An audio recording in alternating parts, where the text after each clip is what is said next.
عن الاغنيه بتاعت البنت الحلوه دي. الاغنيه دي كانت تفهم الخطايا. الكلام ده كان سنه 1962. انا من مواليد 56، يعني الكلام ده كان عندي 8 سنين تقريبا. كنت في الوقت ده في الاسماعيليه.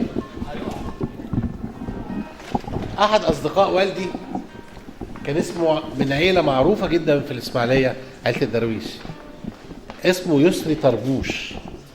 فريق اسمع هو مش كان بيشتغل في هيئه قناه السويس، وكان شقيق لواحد من اكبر لعيبه الاسماعيليه في الوقت ده. وهو كان والد اصدقاء ليا، زمايلي في نفس المدرسه واصدقاء اسر اصدقاء يعني.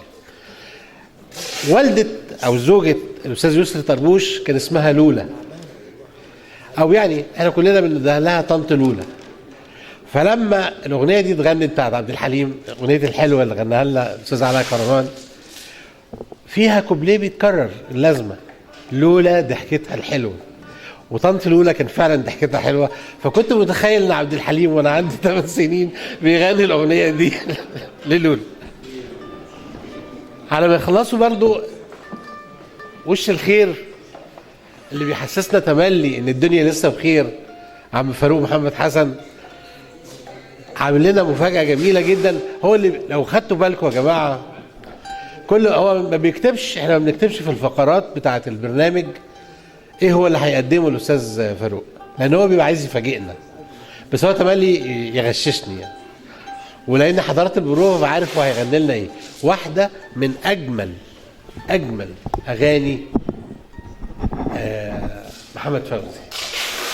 انا كنت كلمتكم عنها قبل كده، الاغنيه اللي كتبها الشاعر محمد حلال، حبيبي وعناية. بس انا عايز بقى اتشاء معاه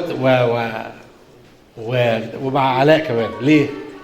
لو فاكرين الاغنيه دي اتغنت في الفيلم اللي كان فيه محمد فوزي رجله اتكسرت فغناها وهو على السرير وماسك العود.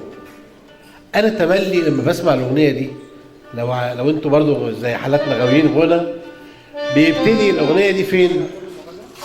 بيبتديها بتملي بيبقى الساعه 9 تقريبا، فقره محمد فوزي في اذاعه الاغاني اللي هي 105.8. اولها عود جميل قوي، انا نفسي اسمعه في بدايه الاغنيه دي من علاء بعد اذن الاستاذ فاروق ان شاء الله. فهي دي وخدوا بالكم المطلع ده والمقدمه دي بتاعت الاغنيه مش عاديه. احنا تملي كلنا حافظين الاغنيه من اول ما بيغني بقى حبيبي وعنيا، لو في وسط 100 ما يخفاش عليا. لكن العود ده بيعرفنا قد ايه عبقريه فوزي الموسيقيه. اللي محمد الأصابجي قال ده الغنى بتاع محمد فوزي بعد 50 سنه هتحسوه. واللي بيأكد لكم ده المقدمه العبقريه اللي ما تقلش عن اي سوناتا مثلا في الموسيقى الكلاسيك، اللي في بدايه تربينا يا قلبي وما تفوتنيش سكه منين. التوزيع الموسيقي ده مش حاجه عاديه جدا. اللي عمله محمد فوزي علامه فارقه في الموسيقى العربيه. الاستاذ خيري شلبي الكاتب والمؤرخ المعروف بيقول ان الموسيقى المصريه او العربيه فيها خمس ثورات. الثورات دي اللي هي بتغير الموسيقى. محمد الأصابجي اولهم سيد درويش، ومحمد الأصابجي، ومحمد فوزي،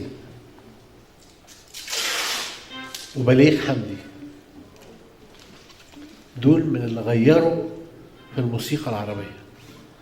محمد الأصابجي لو فاكرين هو اللي ابتدى المونولوج. وهقول لكم معلومه غريبه جدا، اول مونولوج عمله لأم كلثوم اغنيه اسمها ان كنت سامح وانسى الاسيه. الاغنيه دي اتعملت سنه 36. تفتكروا اغنيه سنه 36 كان قد ايه حجم الشعب المصري؟ كان عدد سكانه كام؟ ما يجيش 12 مليون.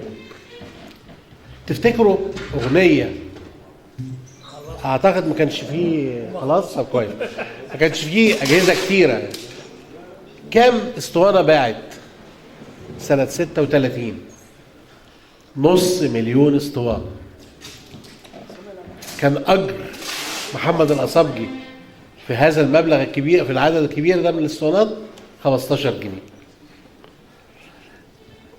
اللي عايز اقوله ان الناس دي غيرت في الموسيقى اللي احنا وصلنا لها قبل كده. قبلها ما كانش فيه مونولوج، قبل الأصابجي ما كانش فيه مونولوج. فن المونولوج الموسيقي اللي هو كلمة مونولوج جاية من كلمة مونو يعني فرد، ان المطرب يغني الأغنية لوحده.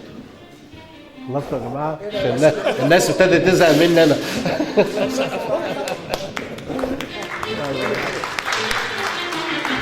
ودلوقتي